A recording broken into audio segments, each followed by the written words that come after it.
അസ്സലാമു അലൈക്കും വറഹ്മത്തുള്ളാഹി അൽഹംദുലില്ലാഹി റബ്ബിൽ ആലമീൻ വല്ലല്ലാഹു അലാ മുഹമ്മദി വഅലാ ആലിഹി. പ്രിയമുള്ള മക്കളെ, നമ്മൾ ഇന്ന് പഠിക്കുന്നത് നമ്മുടെ രാജ്യത്തെ സ്നേഹിക്കണം എന്നുള്ള ഒരു വിഷയമാണ്.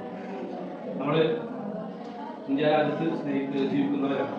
നമ്മുടെ രാജ്യം ഇന്ത്യയാണല്ലേ. ഈ രാജ്യത്തിൻ്റെ പ്രത്യേകത എന്താ? മതേതരത്വം ഉള്ള മതേതര രാജ്യമാണ്. അതായത് ഇവിടെ പല ജാതിക്കാരുണ്ട്, പല മതക്കാരുണ്ട്, വിശ്വാസക്കാരുണ്ട്, അല്ലേ? മതമുള്ളവരുണ്ട്, മതമില്ലാത്തവരുണ്ട്. അപ്പോൾ അങ്ങനെ ഇഷ്ടമുള്ളത് സ്വീകരിക്കാൻ സ്വാതന്ത്ര്യമുള്ള ഒരു രാജ്യത്താണ് നമ്മൾ ജീവിക്കുന്നത്.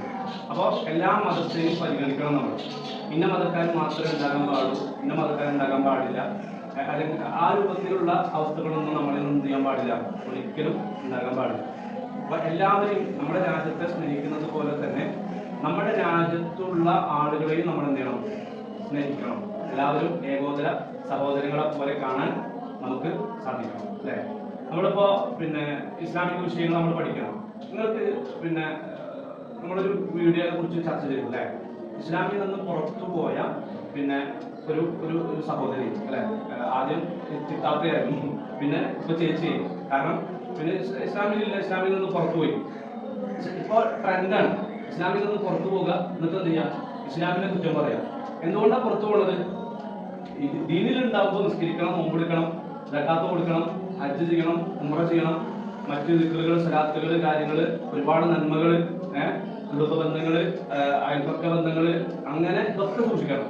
അപ്പൊ ഇതൊക്കെ പറ്റാതെ വരുമ്പോ വസ്ത്രങ്ങൾ, കേശാലങ്കാരങ്ങൾ, ഇതൊക്കെ പറ്റാതെ വരുമ്പോ, നിയമങ്ങൾ ഭാരാകുമ്പോ ഇസ്ലാമൊന്നും വേണ്ടെന്ന് പറഞ്ഞ് പോകാം.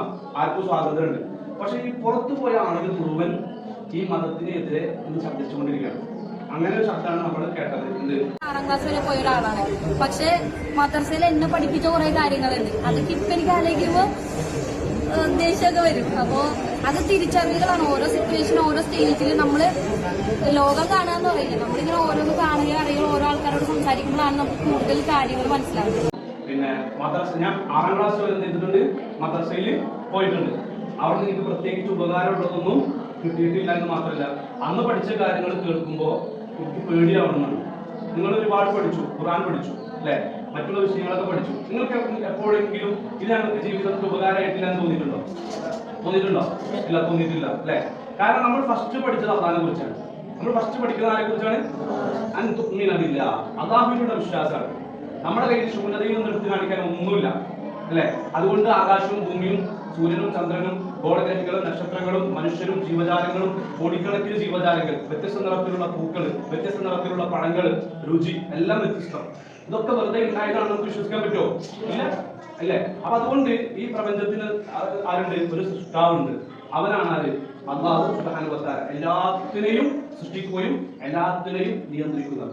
ആ വിശ്വാസം നമുക്ക് നൽകുന്ന പാഠമുണ്ട്. ജീവിതത്തിൽ നല്ല നല്ല ഗുണങ്ങളുണ്ട്. ആ വിശ്വാസം ഉള്ളത് കൊണ്ടാണ് നമ്മൾ ഉമ്മാനെയും വാപ്പാനെയും ചെയ്യുന്നത്, സ്നേഹിക്കുന്നതും ബഹുമാനിക്കുന്നതും. ക്ഷയം വാക്ക് പോലും അവരെ നമ്മളെന്ത് ചെയ്യില്ല, എതിർത്ത് പറയില്ല.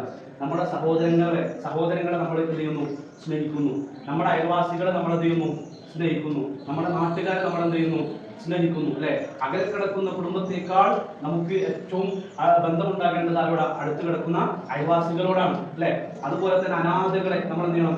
ഉമ്മിമാപ്പില്ലാത്തവരെ നമ്മൾ എന്ത് ചെയ്യണം? സ്നേഹിക്കണം, സംരക്ഷിക്കണം, അല്ലെ? അതുപോലെ തന്നെ നമ്മുടെ വീട്ടിലേക്ക് ഒരു അതിഥി വന്നാൽ ഇവിടെ നമ്മൾ ജാതി മതത്തെ നോക്കാൻ പാടുണ്ടോ? ഇല്ല. നമ്മുടെ അയൽവാസി പട്ടിണി കിടക്കാണ്, അത് ഹിന്ദുവാട്ടെ, മുസ്ലിമാകട്ടെ, ആരാണെങ്കിലും അവരെ നമ്മൾ എന്ത് ചെയ്യാൻ പാടില്ല, അവഗണിക്കാൻ പാടില്ല. അവഗണിച്ചാൽ ഇസ്ലാം സൊസൈറ്റിയിൽ നമ്മൾ പുറത്താണ്. നമ്മുടെ വിവാദത്തുകൾ, നമ്മുടെ ആരാധന കർമ്മങ്ങളൊന്നും എല്ലാവർക്കും ഉപകാരപ്പെടുക. അത്ര സുന്ദരമായ ആദർശം, അല്ലെ? ഇതൊക്കെ നമുക്ക് കിട്ടുന്നത് അല്ലാഹുവിലുള്ള വിശ്വാസം നമുക്കുള്ളത് കൊണ്ടാണ്. അപ്പൊ ഇതൊക്കെ നമുക്ക് ജീവിതത്തിൽ ഗുണമാണോ നൽകുന്നത്? അതല്ല ജീവിതത്തിൽ നമുക്ക് പ്രയാസമാണോ നൽകുന്നത്? ഗുണമാണ് നൽകുന്നത്. നിങ്ങൾക്ക് വല്ല സംശയമുണ്ടോ? ഇല്ല. അപ്പൊ ഇത്തരത്തിലുള്ള വിമർശനങ്ങളൊക്കെ എന്താണ്? ഇസ്ലാമിന്റെ നിയമങ്ങൾ പറ്റാതാവുമ്പോൾ പുറത്തു പോയിട്ട് ഇസ്ലാമിനെ വിമർശിക്കുകയാണ്, അല്ലെ?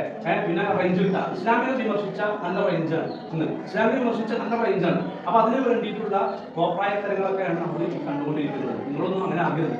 നല്ല മക്കളാണ്. ഈ പറഞ്ഞതുപോലെ മാതാപിതാക്കളെ സ്നേഹിക്കണം, അവർക്ക് വേണ്ടുന്ന ഒത്താശകൾ, പ്രായമായവരാണ്, എല്ലാ സഹായങ്ങളും ചെയ്തു കൊടുക്കണം, അല്ലെ? നമ്മളവരെ ചീത്ത വിളിക്കരുത്. അവർ നമ്മൾ ഉപദേശിക്കും, നമ്മളവരെ ചീത്ത വിളിക്കാൻ പാടില്ല, ഇല്ല. അതുപോലെ തന്നെ അയൽവാസികളും നാട്ടുകാരും എല്ലാവരും ഇഷ്ടപ്പെട്ട ഒരു വ്യക്തിത്വമായിട്ട് എല്ലാവർക്കും ഉപകാരം ചെയ്യുന്നവരായിട്ട് നമ്മൾ മാറും, അല്ലെ? എങ്കിലും നമുക്ക് നാളെ പരലോകത്ത് കിട്ടുള്ളൂ, സ്വർഗം കിട്ടുള്ളൂ. അതിനു വേണ്ടി എന്ത് നന്മ ചെയ്യാനോ നമ്മൾ തയ്യാറാണ്. ഓക്കെ അല്ലേ?